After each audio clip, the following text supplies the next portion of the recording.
With that being said, let's take a look here at our first game between Mermail Atlantean and Bestial Malice. I definitely love his sunset hat there, certainly with a great vacation destination like Orlando, you know, playing a water deck, it all is in theme. I love those Trishula sleeves that he has, what presumably is on his extra deck. It does look like, though, our Malice player is going to go first. As we saw back in our previous future match when Atlantean Mermails were on the top tables. Going first is a huge advantage for that strategy with Muling Glacia.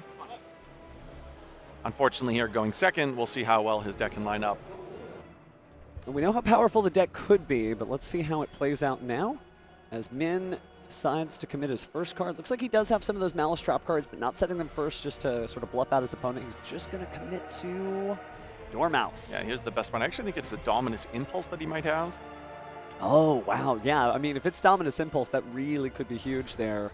I think over time people have just kind of understood that the Malice trap set bluff may not be as valuable because there's only two that you could even use, and you really only want to activate one of them in that situation anyway, so. It was so important and so discussed at Anaheim, but you're right, I haven't seen it done since, at least not on the featured match stage. So taking a look here, it's really important to take a look at the extra deck to see what pathway Min is going to go for. And again, he is 5-0 here, so whatever his decisions were heading into this event in terms of what the extra deck looks like, has certainly worked out for him thus far. And looking through it, it seems like he has the Abawake. It seems like he has the Nightmare Griffin package. I don't see Terahertz. I actually do see a Firewall Dragon, which is kind of an interesting card to continue playing, that being a piece of sort of the older combo. But assuming this goes uninterrupted, we may potentially be able to see how he has decided to establish Nightmare Griffin in the middle column. Nightmare Griffin certainly showing how powerful it is. There's been a lot of Nightmare Griffin combos in the last year or so. I remember seeing things like Memento being able to establish it pretty easily, and it is very strong. People really have to respect that card from the extra deck. It is not just a novelty. It is a real card. Here we see a Link Decoder.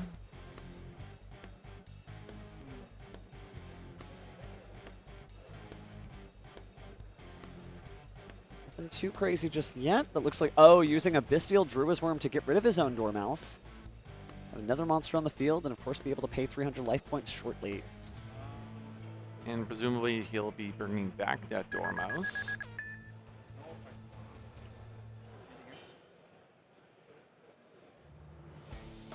All right. Oh, interesting. So yeah, this is an interesting sequence where you're kind of trying to see if your opponent has anything, and then using Shifter at kind of this unique point. Yeah, because effectively he emptied out his graveyard so he could discard the Dimension Shifter while still being able to get all his other card combos out. That's really clever there to sort of see if his opponent had anything and then go ahead and drop the Shifter.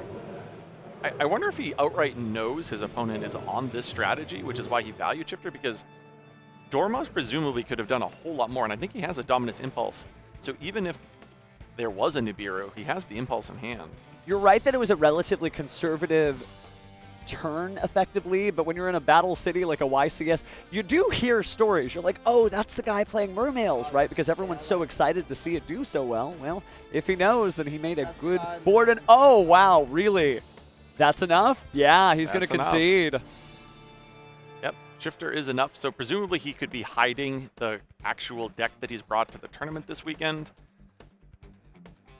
Unless, as you mentioned, that they maybe perhaps sat next to each other earlier in the event. It is interesting in the sense that I wonder if there's any possible way, maybe like setting Effect Veiler or Ash Blossom, that could have made it so that the game prolonged a little bit longer. So maybe you could have got a better idea of what Ming's extra deck looked like, or perhaps gave off the impression that you weren't necessarily playing the Mermail Atlantean strategy. By conceding in this manner, it is a pretty good giveaway that Dimension Shifter is a powerful, potent card. Not that you would necessarily just keep it in anyway going into Game 2, but it could at least give Ming that reservation that if it wasn't an auto concession, that maybe Shifter isn't necessarily lined up in this matchup. But that basically instant concession suggests that it is. You're right that it's layers upon layers, right? You know, he was trying to feel his opponent out and then drop the Dimension Shifter, and then, of course, you know, Qaddafi drawing for turn, stuck in the duel, but then immediately conceded, so he didn't show anything. So it's really just layer upon layer of them, not necessarily psyching each other out, but feeling each other out with their cards. But the conversation really didn't happen on Qaddafi's side. No motion in the ocean when Dimension Shifter is in play. Now, that was one of the conversations we had briefly before the round started, which is when Mermail Atlantean first came out, many, many years ago, it was Macrocosmos that was sort of the go-to way of just banishing every card and therefore shutting off all the effects. Here, so many years later, Dimension Shifter doing a pretty good representation of what Macrocosmos and those Rescue Rabbit-based strategies used to do. Just a wild time for sure, but Otula still seem locked in, making some side deck choices there on Qaddafi's side. Obviously has a little bit more information, seeing that his opponent is on Malice. Min, same deal, just kind of locked in there and had a great game one. Nothing to worry about so far, but we'll see how things go out. If it is a killer turn like we saw Saith do in the previous feature match featuring Mermail Atlantean, well, it's going to be anybody's game. So it's a little bit different here, though, is the Dimension Shifter element totally changes the ball game. Oh, it really does. You know, he could draw a hand very similar to those that had the Mooling Glacia from previous rounds, but with Dimension Shifter, obviously, that's not going to work nearly as well. Yeah, you can't get 5 waters in your graveyard if you can't get 1 water in your graveyard.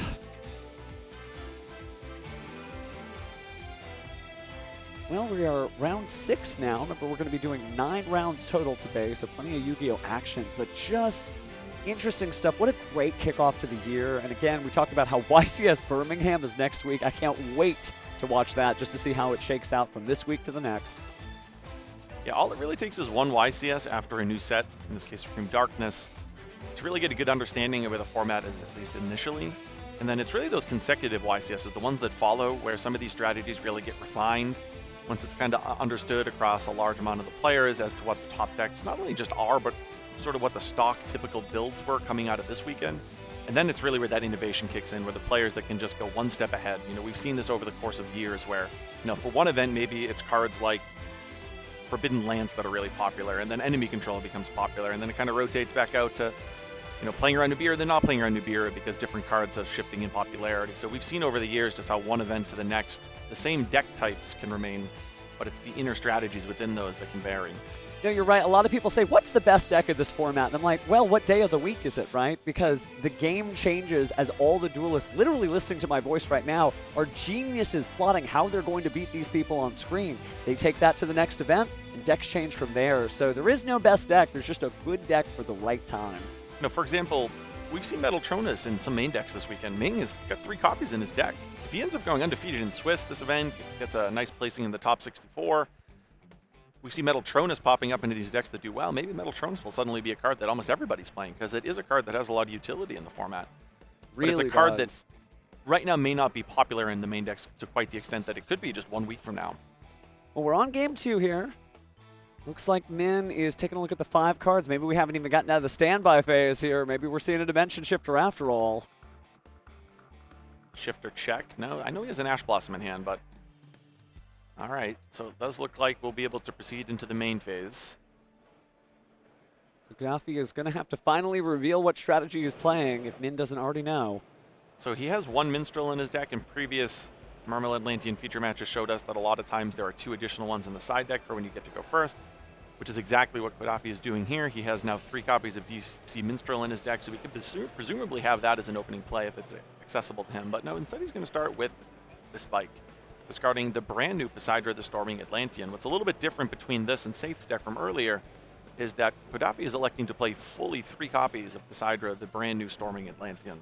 I think we got our answer here. I don't know that Min knew that Qaddafi was playing the Mermails, because he definitely took a moment to read that. And there's no problem with that, but it's just you got to know what it is that your opponent's actually doing. Many years ago, this would be searching a Gen X Undyne, but nowadays we're searching an Abyshrine the Atlantean Spirit. Well, given time, there was some great Gen X support last year, so maybe they'll meet again. You never somewhere. know. Never know. It was just such a great feeling to open that, or just open Undyne itself with Allure of Darkness in your water deck to banish the so controller. good. Oh, the value.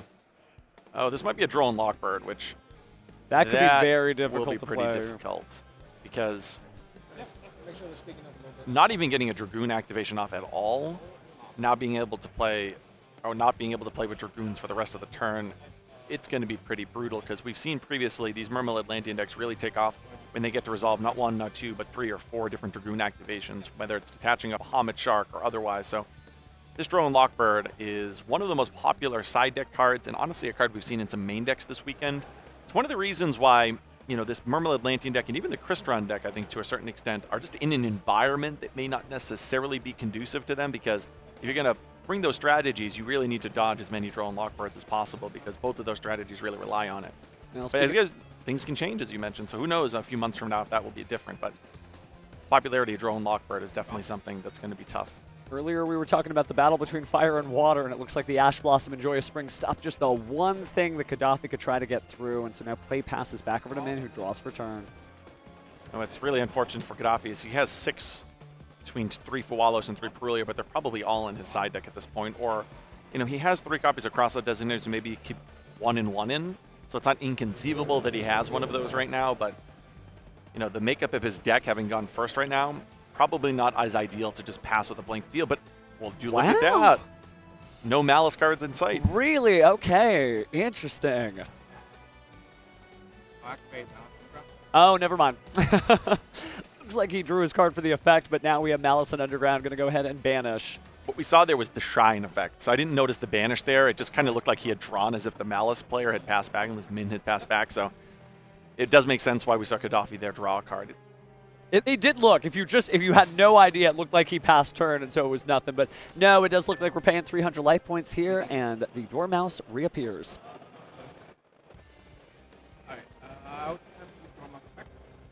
So now we have a Dormouse effect.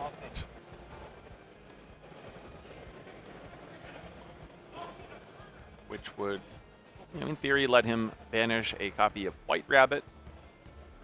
Qaddafi's giving it a quick read. Certainly if there is a way of interacting with that, we should see it hit the field here. Yeah, it looks like there's a copy of Effect Veiler, so the Dormouse remains there on the board, but no effect. Minh considering his options here, that may have certainly slowed him down. Obviously, Effect Veiler perfectly timed, because if there was a Dimension Shifter there, you're definitely not sending the card from your hand to the graveyard. So the thing with Dormouse to remember is it reminds me of Sword Soul Taya, kind of back when we were talking a lot about the Sword Soul Taya versus Moye. Oh, but the call by the grave, so critical here. I was going to say that if this Dormouse just sits there for a turn, which you never know, Qaddafi's down to just 2 cards in hand, he'd actually just be able to activate Dormouse again on the following turn.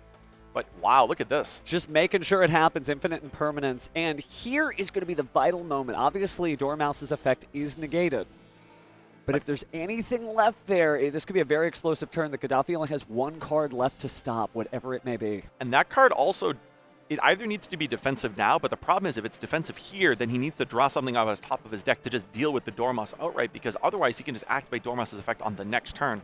So Qaddafi's in a really difficult position because he's kind of being hit from 2 different directions here. That Dormouse is a threat, and any extender in the hand is a threat. Well, so if that card in hand is a point of interaction, great. He buys himself a draw phase, but that draw phase needs to deal with the Dormouse. Definitely need to page Neptibus, the Atlantean Prince there, and show us that glorious 1-card combo, because I don't know what else you could do in this situation, but it seems like Minh is paused too. Maybe he doesn't have too much further to go. It could just be Dormouse attack.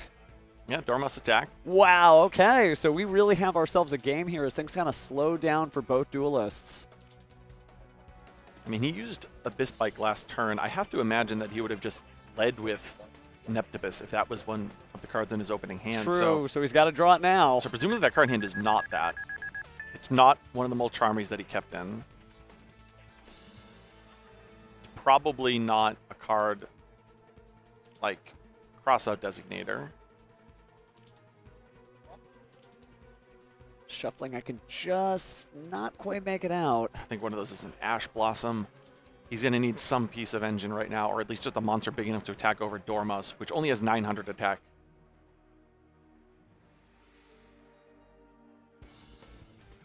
All right, he's considering, even I'm on the edge of my seat, just being like, okay. Oh, is that a pass? Oh, I think it is a pass. So this is the problem that I mentioned. He needed something to deal with that Dormouse. You don't often see just that Dormouse sit there, but if the game gets simplified where both players kind of throw a lot of hand interactions at one another and all of a sudden both players are down to 1 or 2 cards, this Dormouse turn after turn after turn. Oh, and there it is.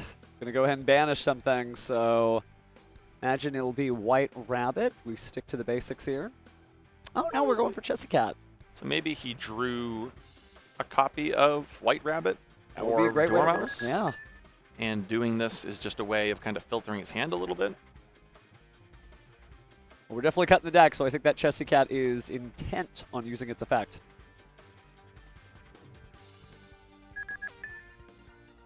Yeah, I could see it be a white rabbit. All right, so what are we going to banish? Yeah, there's the white rabbit. So draw 2, pay 300, and get another Malice monster onto the field. Still, Qaddafi's hanging in there. And now he is technically only down to the Dormouse effect from the Banish Zone, at least in terms of the main deck monsters. And it may be unlikely that 7,100 points of damage could be dealt during this turn. So Qaddafi may be saying, okay, I've got 2 cards. I just need 1 more, and I could have a great combo. Well, I think between Axis Kotaker, which I have to imagine is in his deck. It is, in fact, in his deck. And some of the Hearts Cryptor combos, 71 may not quite be enough. We'll see if he can navigate through it, but also potentially play around Nibiru. You have to imagine that if your opponent has these 2 cards in hand, one of them wasn't big enough to attack over the Dormouse the previous turn. You know, Nibiru is on the list of cards that would make sense in their hand, because it can't be an engine piece, because basically every engine piece would either attack over it or just be outright a combo in and of itself. But get this. What if it's just the confidence that Qaddafi had, effectively sitting there hanging in the duel, threatening Nibiru just with confidence that led Min to have a conservative turn and only attack with just the Hearts Cryptor? This is going to be in battle phase, so it's fine, because once you just enter into battle phase, these additional summons... It's not even an issue anymore. It's not much of an issue anymore. Because we're out of the main phase. Yeah, so what I was mentioning is, he could presumably and there's the handshake. Nibiru. Yeah, absolutely. I was certainly cheering for Qaddafi there too, but Min did a great job just kind of playing through, and while not necessarily the strongest turn for either duelist, it doesn't matter because all you got to do is just play through it. So sign the Sacred Slip there. Min is our match winner. Yeah, it's unfortunate the Mermail deck just didn't really get going in either of those games.